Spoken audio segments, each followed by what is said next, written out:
Continuamos con Zoom a la noticia.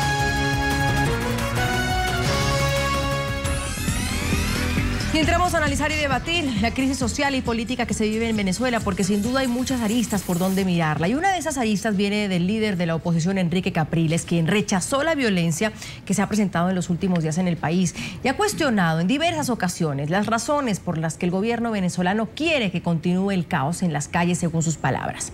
Para Capriles, la finalidad es cambiarle a la oposición la agenda política. Escuchemos. Con la violencia no se va a lograr nunca nada.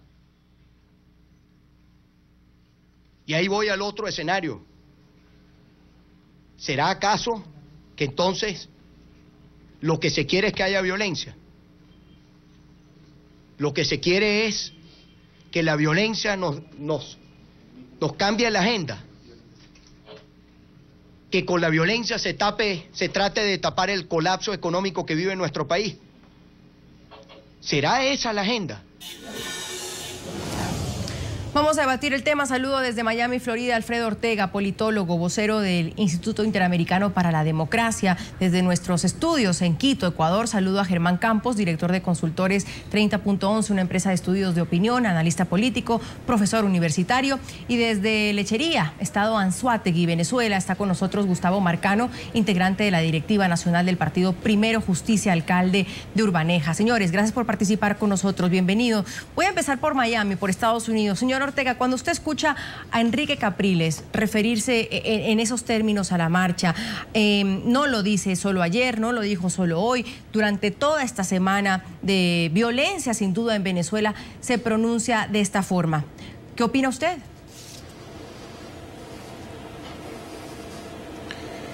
Buenas noches, Andrea. Muchas gracias por la invitación. Lo primero que tengo que decir es que es más que obvio a estas alturas que la violencia viene de parte del régimen, el régimen venezolano, que yo no dudo en llamar, nunca he dudado en llamarla dictadura, y que ha quedado en evidencia ante los ojos del mundo, especialmente en estos últimos días.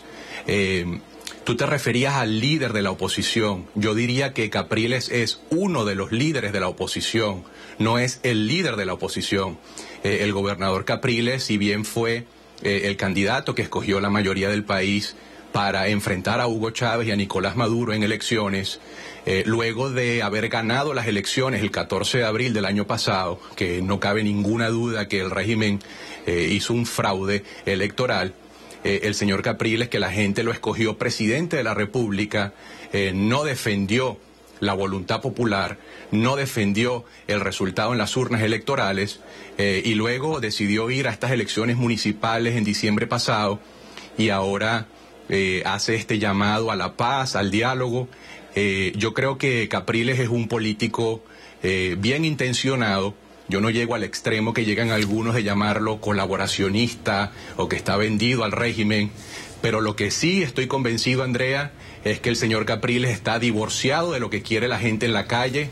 Si bien es cierto que la gente está pasando extrema necesidad, no hay alimentos en Venezuela, no hay medicinas, la inseguridad es galopante, eso es verdad, pero por sobre todas las cosas, Andrea, la gente está en las calles a este punto, y luego de haber visto de manera manifiesta la represión inaceptable por parte de la dictadura de Nicolás Maduro, la gente en las calles lo que quiere es libertad, recuperar la dignidad. La gente está hastiada en las calles luego de 15 años de atropellos, y yo no creo que prospere esa buena intención de Enrique Capriles de hablar de diálogo con un régimen que evidentemente es un régimen criminal, sí, es un régimen mentiroso, es un régimen manipulador, y al que estoy convencido que no va a llegar absolutamente nada que no sea vía la protesta popular. Señor Campos, bienvenido y también gracias por acompañarnos. ¿Es muy utópico pensar en estos momentos en Venezuela de hablar de paz y diálogo?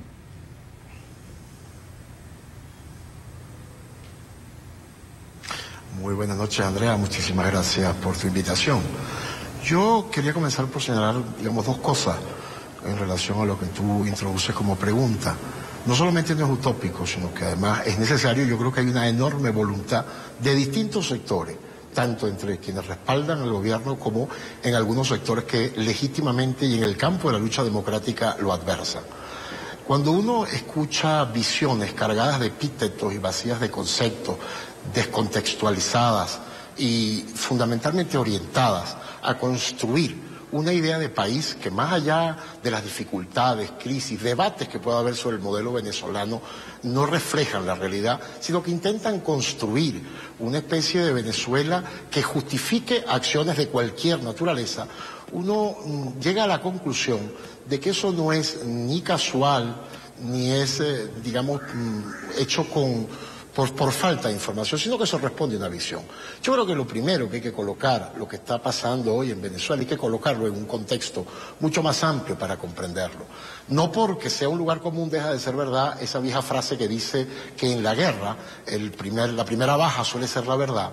En América Latina, en estos últimos 15 o 20 años, hemos estado presenciando procesos políticos de transformación que son complejos, contradictorios, y parece que en esa confrontación política la primera baja termina siendo el equilibrio y termina siendo la sustitución de la política o es sustituida la política por la agresión.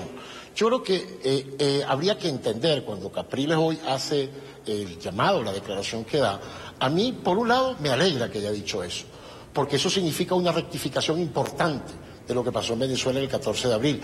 Estamos frente a hechos muy lamentables el día de hoy, con de los fallecidos que hay, al igual que pasó el 14 de abril, cuando por una decisión, yo creo, absolutamente equivocada, contradictoria con el desarrollo de lo que ha sido en Venezuela, porque se habla de elecciones que no fueron limpias. En el 2004, Andrea, también se dijo lo mismo en el referéndum revocatorio, para que años más tarde, quienes dijeron eso en el 2004, dijeran luego que no era cierto. Sí, yo creo que hay que colocar las cosas en un contexto mucho más amplio y entender lo que ha ocurrido, no solo en Venezuela, sino en general en América Latina, en estos últimos 20 años, donde las sociedades se han levantado frente a lo que fueron modelos dominantes en los 80 y en los 90 y dejaron saldos muy negativos para toda la región. Frente a eso, las sociedades en Venezuela, en Ecuador, en Bolivia, en Argentina, en Brasil, cada uno de distinta manera, porque tiene que ver con sus particularidades, han reaccionado y están intentando construir modelos alternativos de organización de la sociedad, de la economía. ¿Esos son procesos complejos? Sí lo son.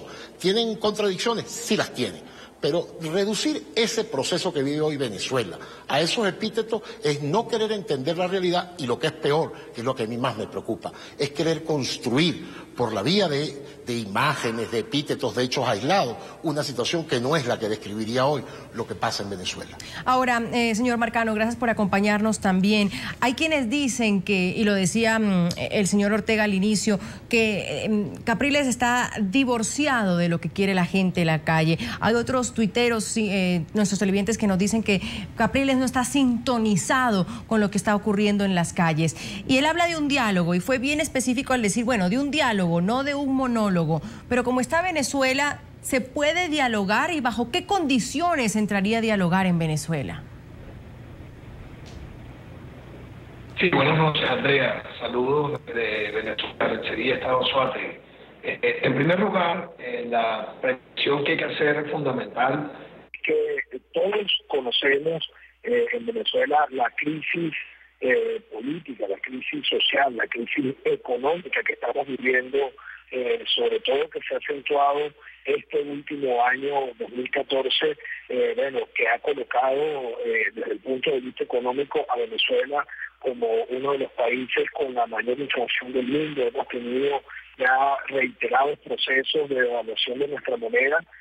Todos estamos absolutamente claros que el Estado venezolano ha sido incompetente en todo lo que ha sido el proceso de darle seguridad a los venezolanos. Hemos visto cómo manifestaciones de estudiantes que han salido a las calles a buscar un cambio de rumbo en las políticas que se están aplicando en el país han sido reprimidas brutalmente, al punto incluso de tener ya aproximadamente 4 o 5 muertos en Venezuela producto de estas manifestaciones. Hemos visto cómo el mismo gobierno hoy ha retirado las credenciales a periodistas de cadenas internacionales de noticias como CNN, lo que ocurrió con NTN24, que fue sacada por orden del gobierno de las cableras o de las teleoperadoras de acá de Venezuela. En fin, todos estamos absolutamente claros en lo que está pasando en Venezuela. Y Enrique Capriles, como líder, lo que ha promovido siempre, más allá de un diálogo, porque quienes están hablando de diálogo es el gobierno nacional. Capriles lo que le dijo al gobierno ayer en su alocución fue que no se podía hablar de diálogo bajo amenaza, no se podía hablar de diálogo con chantaje. Nosotros lo que siempre hemos defendido es que cualquier salida a una crisis social, político, económica en cualquier país del mundo tiene que hacerse por la vía pacífica, por la vía constitucional, por la vía democrática. Hemos visto que el gobierno, prácticamente ha venido armando colectivos paralelos a lo que es la estructura del Estado, que nosotros, parte de las exigencias que estamos haciendo al gobierno venezolano es que se inicie un proceso sincero y que se pueda demostrar de desmontaje de estas bandas que tanto daño le han hecho a los venezolanos, y esa es parte de la salida que nosotros estamos buscando, que todo el proceso tenga una solución pacífica, cívica y en el marco de la Constitución, en el marco de la democracia. Ya todo el país bastante enlutado está para seguir con más muertos producto de esta crisis política o de la crisis que estamos viviendo de inseguridad en Venezuela. Sí. Y esa es la propuesta de Capriles. Lo dijo ayer y lo ha dicho siempre. Vamos a escuchar más aparte de lo que usted está justamente mencionando. Señor Ortega, sigamos. La salida, lo que todo el mundo ha hablado, la oposición, la que está en las calles, la salida está en las calles. Yo les pregunto a ustedes, ¿la salida a qué? ¿Qué es lo que también ha cuestionado Enrique Capriles? ¿La salida a qué? ¿Cuál es la agenda? ¿Dónde está el foco? Y me refiero a qué cuando Enrique Capriles dice esto. Adelante. Y pareciera que hay sectores del gobierno donde les interesa el vete ya. Porque como se lo dije a algunos compañeros, Maduro vete ya puede terminar significando Diosdado vente ya. Hay sectores del gobierno, el gobierno habla de golpe. Yo les pregunto, ¿es que es golpe o es autogolpe? ¿Cuál de las dos? Porque si hay un golpe en marcha, usted, señor Nicolás Maduro, usted tiene que presentarle al país las pruebas de ese golpe. Usted tiene que mostrar, dónde están los que iban a dar el golpe, dónde están detenidos. ¿Quiénes son los miembros de nuestra Fuerza Armada Nacional Bolivariana que están metidos en ese golpe? Nosotros no, los civiles no damos golpes de Estado. Los golpes los dan los militares. Alfredo, ¿es claro? ¿La salida a qué? ¿Cuál es la agenda? ¿Qué se pretende en las calles? Andrea, todo comenzó hace aproximadamente 2 semanas en el estado Táchira, cuando un grupo de estudiantes de esa entidad salió a protestar por algo muy específico, la inseguridad en los recintos educativos en Venezuela. Habían robado los días anteriores a varios estudiantes en universidades privadas en Caracas, una cosa que jamás se había visto, había ocurrido también en el interior del país, y lo que comenzó como una protesta específica terminó siendo una protesta generalizada o en buena parte del país o en prácticamente todo el país, y por razones muy diversas. Hacer la lista de razones por las que la gente está en la calle sería interminable, Andrea, porque Venezuela hoy día es un país absolutamente inviable por donde se le mire. Hay personas que están en la calle porque el señor Nicolás Maduro, Alfredo, no ha demostrado haber nacido en Venezuela, ¿y con cómo lo cual se resuelven? Imposibilitado ¿Y cómo para se ser presidente de la República. Perdón, te interrumpo. ¿Y cómo se resuelve todas esas innumerables razones que tú que lo has dicho, que por lo que la gente está en las calles? ¿O cuál es el fin, más bien, para entender lo que pasa en Venezuela? La gente puede durar en las calles ¿cuánto tiempo? O cuando uno sale a protestar o a la calle es porque quiere hacer ¿qué? Y entonces yo quiero enfocarme en esa pregunta. La salida, ¿a qué? ¿A que Nicolás Maduro se vaya del poder o a resolver los problemas de los venezolanos? es que el régimen ha demostrado una y otra vez no solo su incapacidad, sino su negación a resolver los problemas del país. Es una cosa bochornosa lo que vemos en Venezuela, que el país esté prácticamente muriendo de hambre y que ese régimen todavía siga alimentando la dictadura cubana es una cosa sencillamente inaceptable. Cualquier demócrata, Andrea, por menos de lo que ha pasado en Venezuela, con un poquito de dignidad hubiera renunciado. Pero en Venezuela no hay un gobierno, como dice Enrique Capriles y como dicen muchos. En Venezuela hay un régimen tutelado desde La Habana, un régimen cuyo ideal son los 55 años de dictadura cubana. Y es la de Venezuela, Andrea, es la peor de las dictaduras, porque es la dictadura que tiene fachada democrática, haciéndole creer al mundo que en Venezuela hay una democracia, pero ya el mundo entero sabe que en Venezuela no hay una democracia. Ahora, así que es un régimen, Andrea, permíteme terminar, que entiende la política, régimen chavista, Castro chavista, y vemos las imágenes. ¿Cómo podemos no hablar de las imágenes de estos delincuentes en las calles, amparados por los organismos de seguridad del Estado, disparando a jóvenes desarmados, disparando a los edificios? Es un régimen que entiende la política en términos de fuerza física y es un régimen que hará lo que sea, como lo ha hecho hasta ahora, por mantenerse en el poder. Ahora, señor Campos, hablábamos de divorcios y de no estar sintonizados en el caso de Enrique Capriles. Como lo pone también el señor Ortega, la gente está en la calle por innumerables razones en Venezuela, que las han dado a conocer también públicamente. Maduro, el presidente, está escuchando a esa gente en la calle al tildarlos de fascistas, de ultraderecha, de enviados por Estados Unidos. ¿Está escuchando a su gente?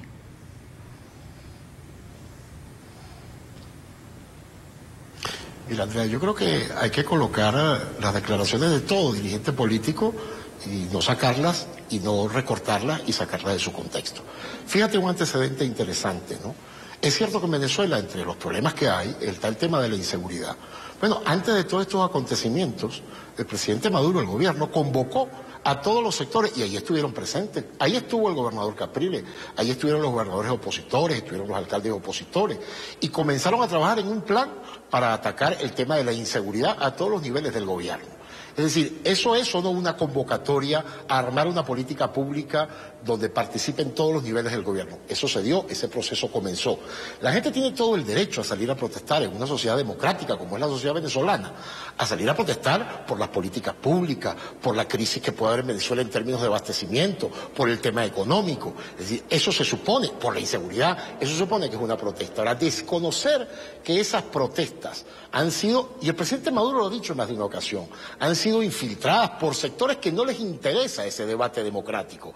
El plan salida, ese nombre no se lo puso el presidente Maduro a estas protestas, se lo puso quien las convocó, Leopoldo López le puso ese nombre, y declaró el 12 de octubre, estaremos en la calle hasta este gobierno se vaya. Es decir, la Constitución venezolana prevé distintos mecanismos, referéndum revocatorio, la convocatoria de una asamblea constituyente, ahí hay unos caminos en el marco constitucional. Ahora, salir a la calle y decir no salgo de la calle hasta que el gobierno no se vaya, eso no está previsto en la Constitución.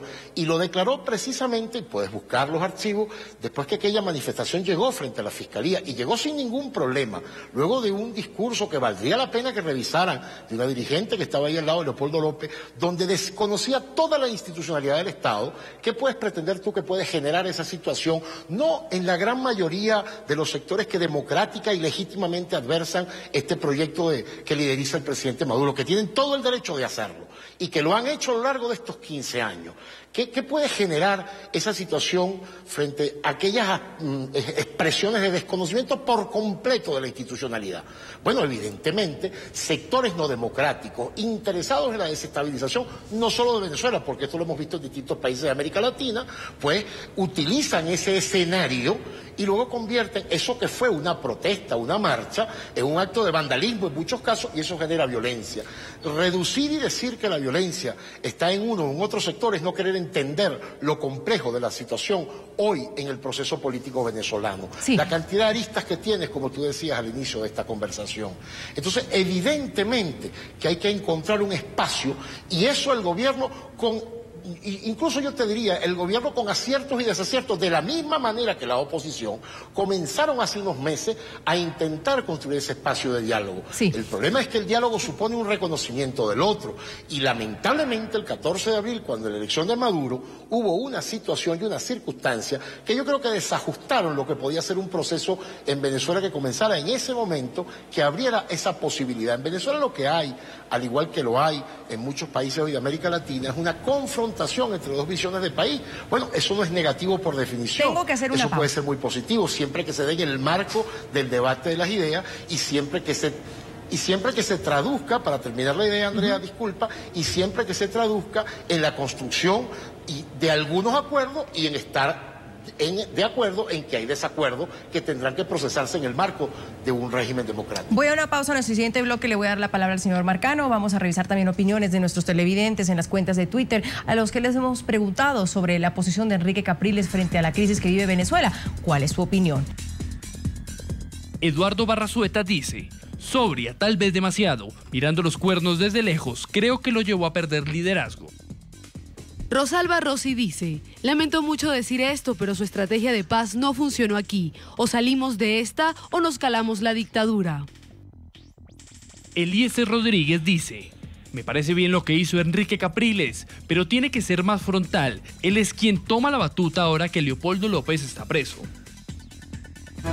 Ya regresamos con Zoom a la noticia.